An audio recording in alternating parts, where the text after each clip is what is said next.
ព្រឹកព្រលឹមថ្ងៃសុក្រថ្ងៃទី6ខែមីនាខ្ញុំដាក់ឡើងទីកន្លែងទេឆ្នាំ2026នេះដើរនៅសួនវិមានឯករាជ្យកីឡានាំមកសុខភាពមាំមួនបញ្ញាវៀងវៃនិងតំណែងសង្គមតំណែងពាណិជ្ជកម្មដលូនព្រោះសុខភាពជាកត្តាចម្បងដែលយើងគ្រប់គ្នាគួរផ្ដោតជាទ្រព្យសំខាន់ដែលមនុស្សគ្រប់គ្នាមានជាកម្រិតបឋម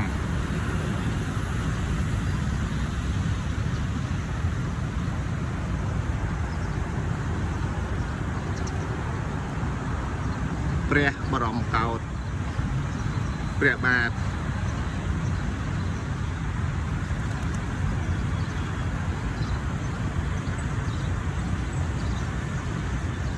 ព្រះករុណាព្រះបាទសម្ដេចព្រះនរោត្តមសីហនុព្រះមហាវីរក្សត្រព្រះវររាជបិតាឯករាជ្យបូរណភាពទឹកដីនិងឯកភាពជាតិខ្មែរព្រះបរមរតនកោដ្ឋ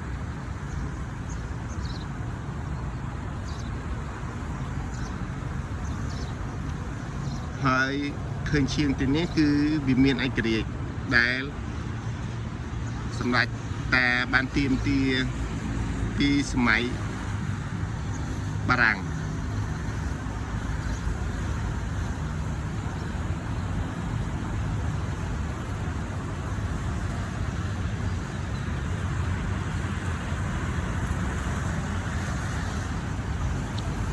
តែងាកទៅស្ដាំបន្តិចដើម្បីព័ត៌មានឯករាជ្យ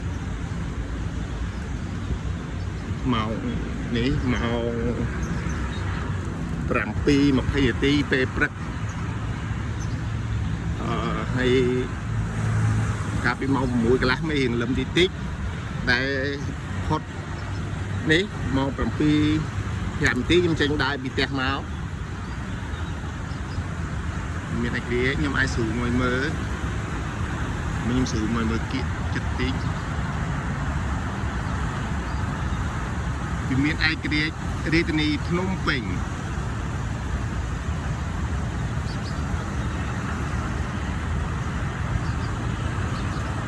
រាជធានីភ្នំពេញជា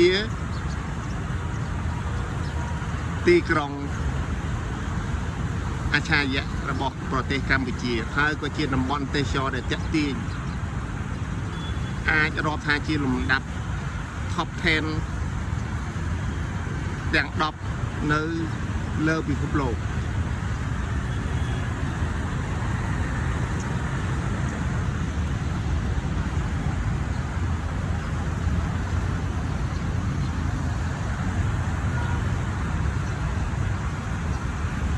ប្រាសាទអង្គរវត្តជាសម្បត្តិ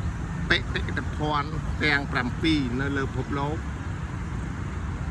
ហើយសម័យនេះសម័យសន្តិភាពយើងកសាងប្រលានយន្តហោះ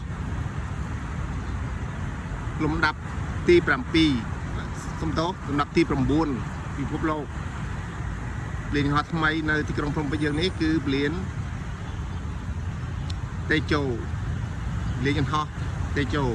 លំដាប់ទី9ពិភពលោក